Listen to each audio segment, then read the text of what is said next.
Hi there, Dr. Gary here on the road. We sell dental practices nationwide. We're dental practice brokers. I was a dentist for 25 years, now doing the dental practice brokerage for 14. Today's topic is misinformation and erroneous information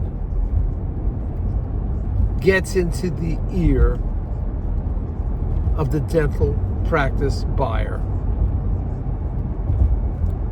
We'll talk about that today. So as you know, we're in 22 states. We just opened up, I think this was Alabama and Louisiana. Also, we did a big marketing push to Ohio, picked up a lot of big practices there. So let's stay in touch about that. We have the 10 employees now, including 2 CPA accountants who are available to you 363 days a year, only taking off Christmas and Easter. We are now available to you from 8 a.m. to 9 p.m. every day, including every day, Sundays, whatever day it is, we're available to you. So just give us a call and we will we'll get it together. Now, our phone number is 201-663-0935, and our website is dentalpracticeguide.com or nationwidedentalpracticebrokers.com. Everything you're about to hear is for entertainment purposes only, not legal advice. Now, if you're thinking about selling to those big DSOs, call us, because we work with them all. We know who the best ones are. We know who's having trouble. Who's having financial issues, who is merging, everything. We know it all. So call us. We worked with many of them before. They all pay our commission.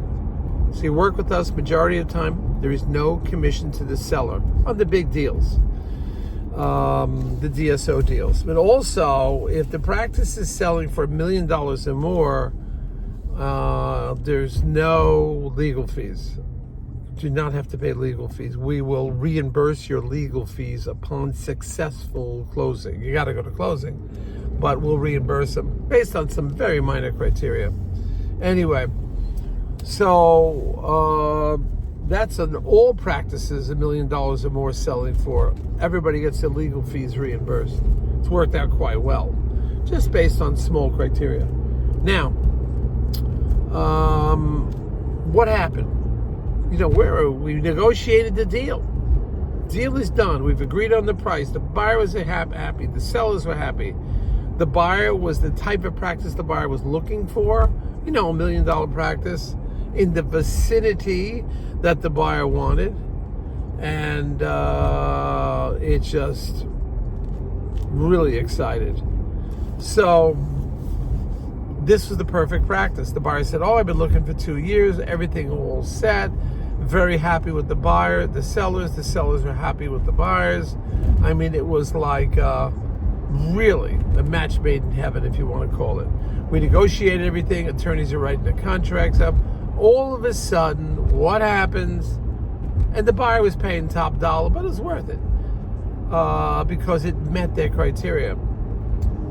Now, all of a sudden, the buyer's colleagues, friends, mentors start advising the buyer, dangerous, of what their opinion of the sale price and the terms of the contract. I'm like, wait a minute. How many practices have you guys sold or bought? How many? You mentors, your friends, how many? 2, 3, 4, 5?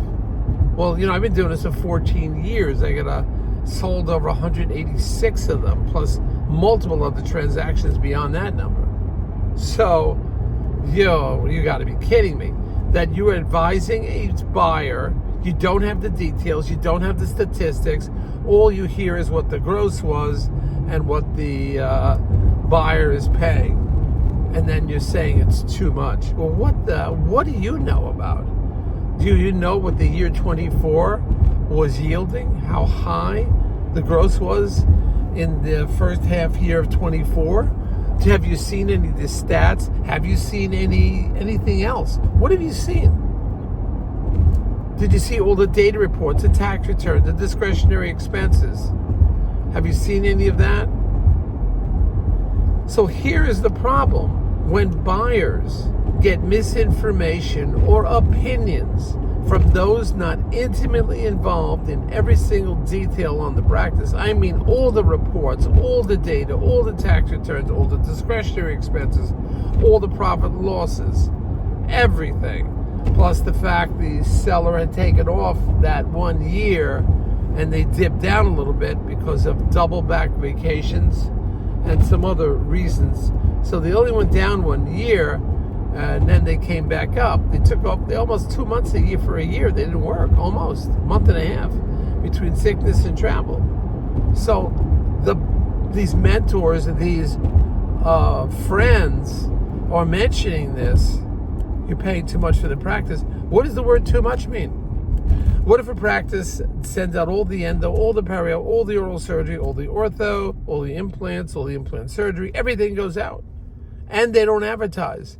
Doesn't that practice have some at least value? You can call it potential, but at least some extra value?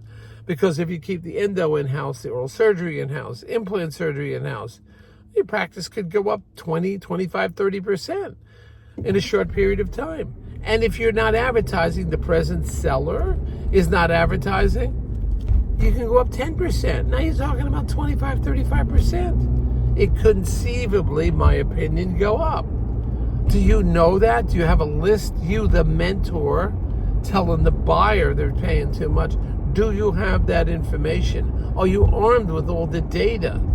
This is the problem when a buyer listens to their friends who are ill-equipped to make an evaluation of a practice that they don't have all of the information on. And it gets everybody upset. Now the buyer's upset, thinks they pay too much money. The seller's pissed off because they've already, had multiple people also wanted to buy the practice. And the buyer and the seller is like, hey, we had a deal, and you're renegotiating the deal because of hearsay. The banker's upset. The attorneys are like, what's going on here? Do we have to start over with a new client, a new contract? The broker, myself, do I have to look for another buyer? I had several of them that I turned away. So this is beware of advice from ill-equipped, ill-informed friends. Be very aware of that. Don't fall into that trap. All right? So, if you like what you're hearing, hit the subscribe button. We have many more videos. I think we're over 500 video now. Don't forget about the cruise. We got the cruise going on January 5th or whatever, 2025. And then I think I'm planning another one in 26. You got to book these cruises well ahead of time. This one in January, woo, this is going to be packed. We have all attorneys, bankers. I'm going to limit the number of people going there. I think we have 3 attorneys, 3 bankers, 1 CPA accountant, 1 dental contractor, 1 dental repair guy. We got a great crew. So we have all kinds of things planned for that. That's going to be a lot of fun. So get on it. Get on these cruises. You need a break. And get away from the cold weather. Woo! Especially you guys up in Ohio, Nebraska. Woo, it gets freaking cold. What? Get out of there. Alaska, come on down. It's going to be warm this summer. Anyway, calling you from the beach. I am excited. It is beautiful. Like hardly any clouds in the sky. I've been beaching it all week, but working every single day, doing my emails from the beach, and it's been great. So, got a beautiful day today, Friday. Whew, this is just a gorgeous day. So come on down to the beach. I'll be here. Bye.